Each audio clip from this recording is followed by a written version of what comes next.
kamu yang nusuk? Iya nusuk. Ternyata ada korban meninggal 2, neneknya sama bapaknya. Yang masih selamat ibunya. Kalau sudah selesai ini baru kami masuk. Ya benar. Ada hal-hal yang membisiki dia lah, meresahkan dia seperti itu. Masalah keluarga itu masih termasuk aib dan tabu di dalam budaya kita. Yang bersangkutan juga sangat sedih, menunjukkan rasa penyesalan yang sangat mendalam.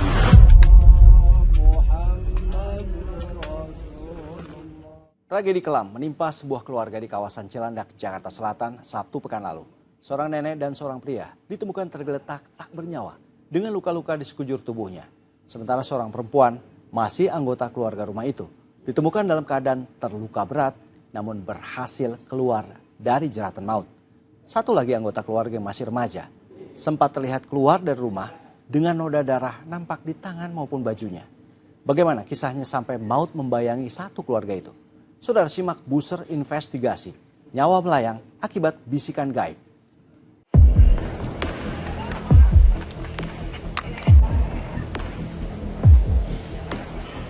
Sabtu 30 November, jam sudah menunjukkan lewat dari tengah malam, tapi kompleks perumahan mewah Taman Bona Indah, Kelurahan Lebak Bulus, Cilandak, Jakarta Selatan begitu ramai dengan warga yang konsentrasinya tertuju pada sebuah rumah.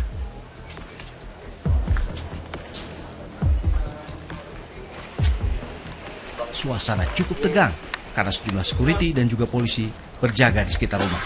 Bahkan ada sebagian di antara polisi yang masuk ke dalam rumah.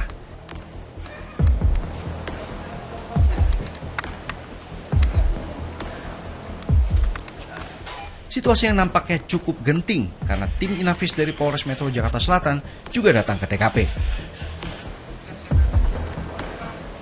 Bercak darah masih segar nampak di sekitar pagar rumah itu.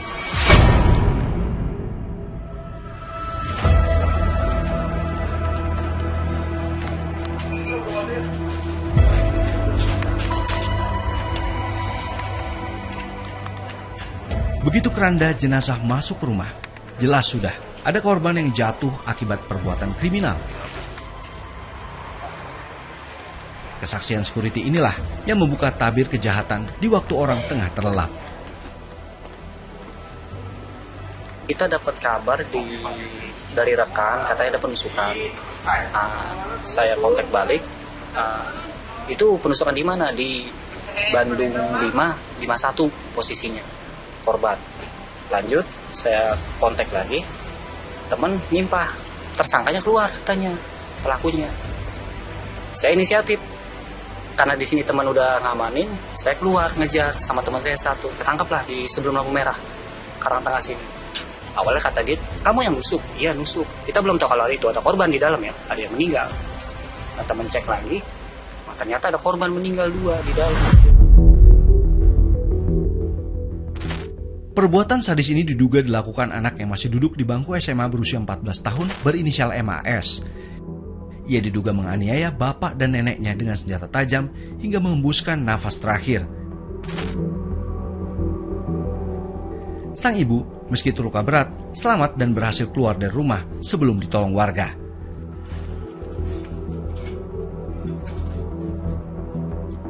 Pelaku yang lewat CCTV terpantau hendak kabur keluar kompleks, dibekuk sejumlah satpam dengan kondisi kedua tangan dan bajunya berlumuran darah.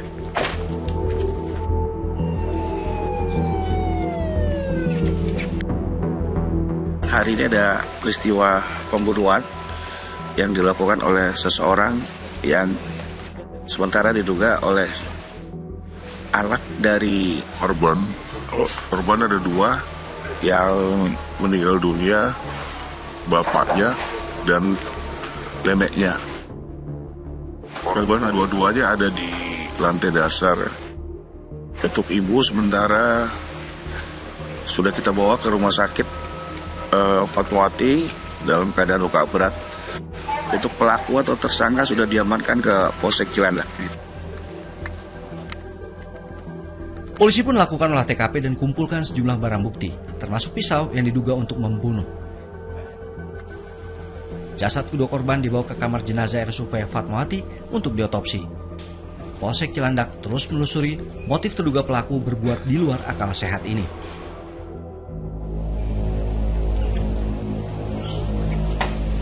Kasus pembunuhan yang diduga dilakukan seorang remaja berusia 14 tahun MAS terhadap bapak dan neneknya saat ini telah ditangani unit PPA Polres Jakarta Selatan.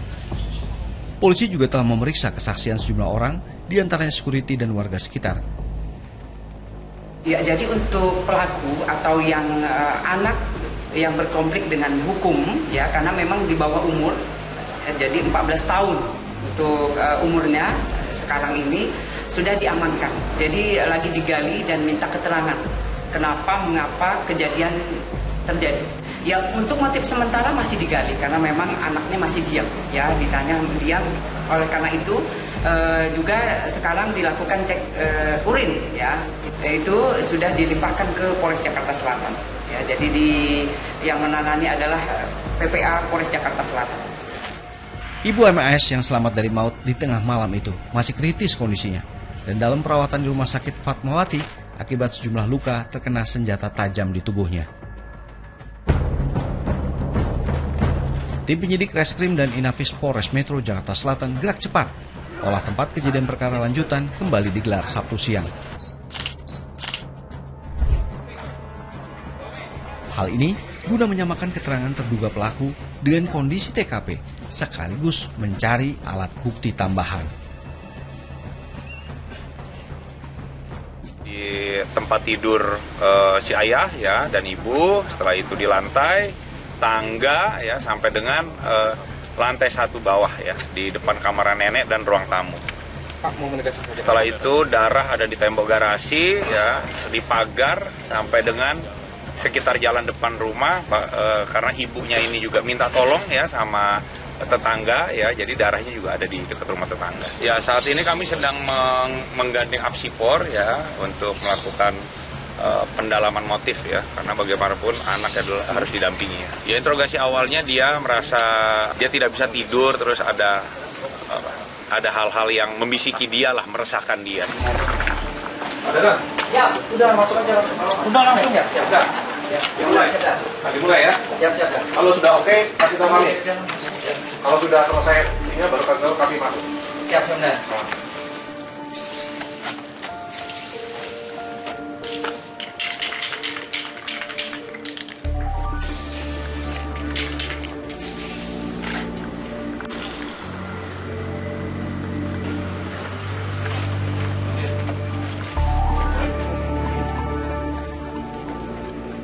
Dari hasil olah TKP, polisi juga membawa sejumlah barang milik MAS berupa ponsel yang akan dibongkar untuk diperiksa. Untuk mencari tahu, adakah motif dari perbuatan di luar nalar ini terinspirasi atau tercermin dari isi percakapan ataupun konten tertentu yang sering diakses terduga pelaku. Dari penyidik sudah membuka isi HP. Di dalamnya yang jelas di HP tidak ada yang aneh. Foto, kemudian juga video-video yang ada di dalam itu ada lucu-lucuan saja. Jadi tidak ada yang janggal di mata penyidik. Polisi juga akan memberikan pendampingan pada anak tunggal yang tengah berkonflik dengan hukum ini untuk mencari tahu motif sebenarnya dari kasus pembunuhan ini. Polisi juga telah memastikan tidak ada pengaruh minuman atau obat-obatan yang membuat sikap terduga pelaku agresif. Terkait MAS, dalam interogasi mengaku mendapat bisikan ada beberapa gangguan psikologi yang terkait dengan pengakuan ini. Selain itu, banyak faktor lain yang menyebabkan seseorang terganggu mental dan kejiwaannya, yang tentu masih perlu didalami lagi pengakuan MAS. Biasanya itu kombinasi dari beberapa faktor dan akumulasi dari beberapa faktor. Salah satunya adalah gangguan patologis, Mbak. Nah, kalau kita bicara gangguan kesehatan mental dan jiwa, kalau kemarin yang kita dengar ada katanya statement gitu ya, bisikan. Nah, itu dibagi dua, Mbak. Ada yang disebut dengan gangguan neurosis, berarti gangguan ya seperti kecemasan, ya Mbak ya, gangguan depresi di sana. Sama yang kedua ada gangguan yang disebut dengan psikosis. Nah, psikosis ini ada halusinasi dan ada delusi di sana. Mungkin yang dimaksud ini adalah psikosis atau gabungan dari keduanya, neurosis dan psikosis. Nah, ini yang perlu didalami lebih dalam lagi lewat assessment yang sedang dilakukan saat ini. Pengaruh paparan kekerasan yang mungkin terjadi Atau salah satu lagi kalau kita bicara konflik yang berkepanjangan, Mbak, di dalam keluarga yang tidak mendapatkan pertolongan atau bantuan. Jadi anak-anak, khususnya kalau kita bicara pelaku di sini di usia anak yang tidak mempunyai orang-orang yang bisa diajak bicara tentang keadaan di dalam keluarganya, karena biasanya bicara tentang masalah keluarga itu masih termasuk aib dan tabu di dalam budaya kita. Kaget dan begitu berduka, tangis jumlah keluarga dan kerabat korban pembunuhan APW 40 tahun dan RM 69 tahun tak terbendung saat melihat jenazah keduanya di ruang forensik Rumah Sakit Polri Kramat Jati, Jakarta Timur.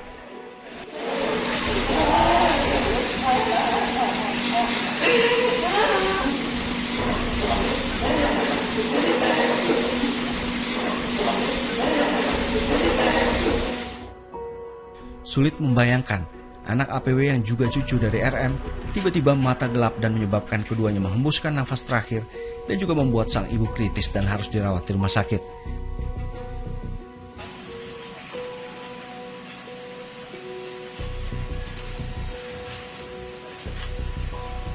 Usai otopsi di Rumah Sakit Polri Kramat Jati, Jakarta Timur, 2 jenazah korban berinisial RM dan APW dibawa pihak keluarga untuk dimakamkan.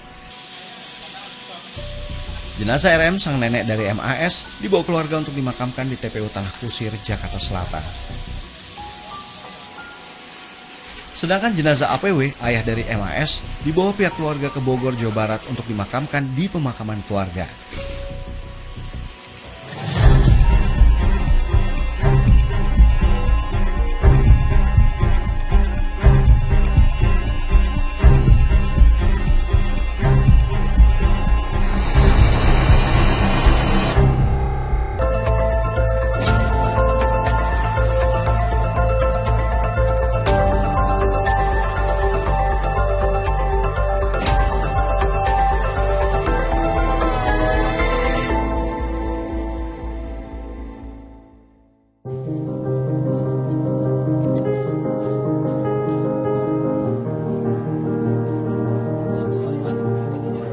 Jenazah RM dihantarkan ke peristirahatan terakhirnya Sabtu sore di TPU Tanah Kusir, Jakarta Selatan.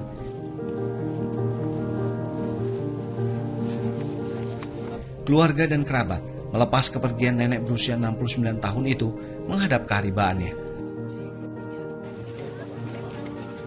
Saat jenazah akan dimasukkan ke liang lahat, melepas kepergian almarhumah, kesedihan yang tidak terucapkan begitu menyesakan.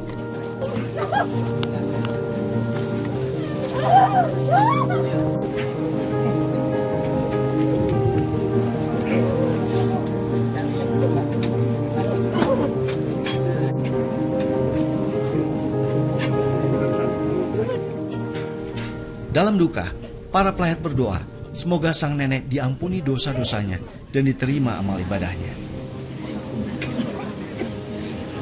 Di pengurus RW beliau sebagai bendahara, ya, dan juga dengan warga yang lain beliau luar biasa baiknya dan ringan tangan untuk membantu dan menolong bersama. Almarhumah dimakamkan satu liang lahat dengan sang suami.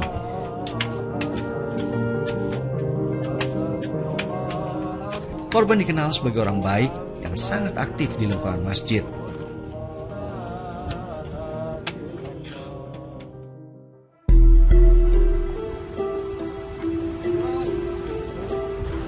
Hari berganti, tim Inafis Polri kembali mendatangi TKP pembunuhan di Cilandak, Jakarta Selatan Minggu siang.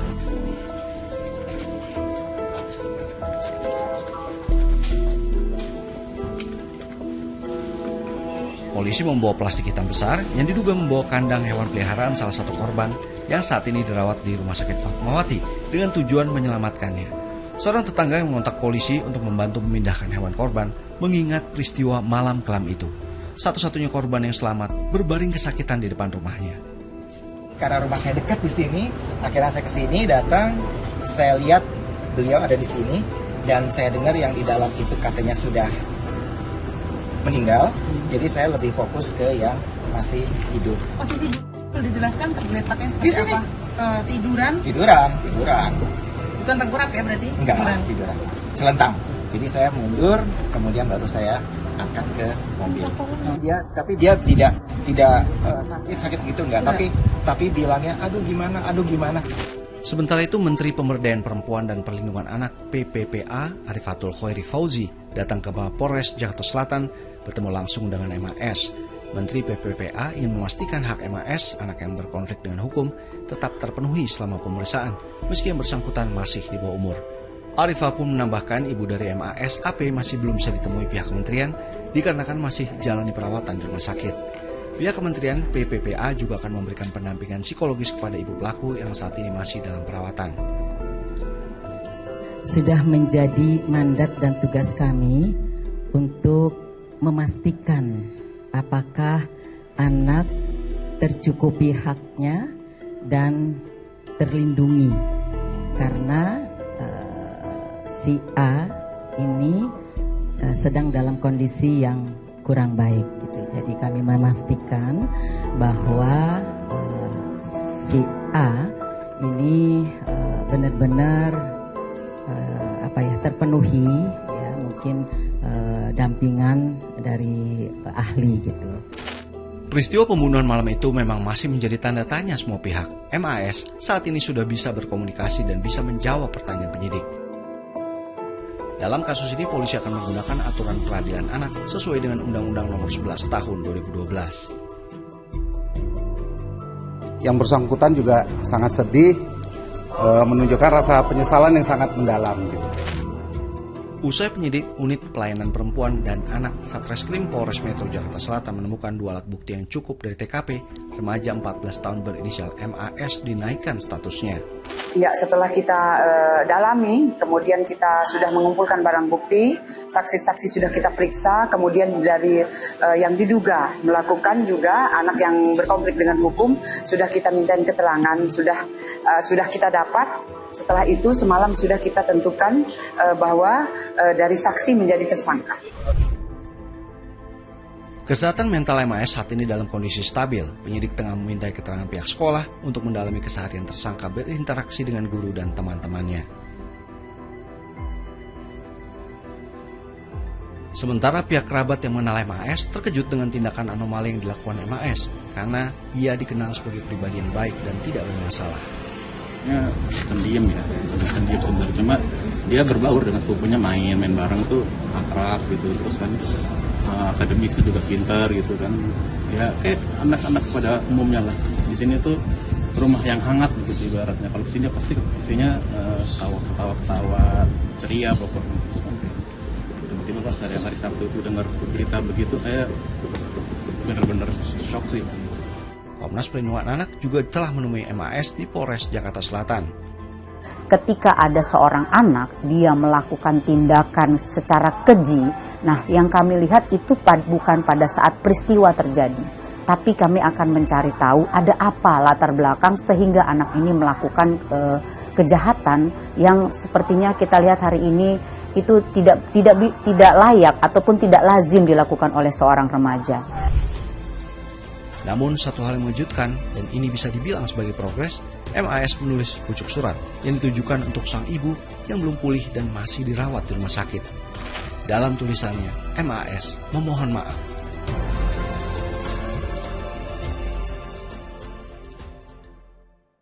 Meskipun sang remaja sudah ditetapkan sebagai tersangka, dengan menerapkan peradilan anak, tetap harus ditelusur jauh ke belakang. Faktor-faktor yang bisa membuat anak yang dikabarkan pintar dan pendiam ini sampai berbuat agresif. Kami serahkan kepada semua ahli yang terkait dalam kasus ini untuk sama-sama menguak tabir apa yang sebenarnya terjadi. Bagi Anda yang memiliki keluarga di rumah, peluk sayang untuk semua anggota keluarga Anda. Saya Joy Astro, salam SCTV.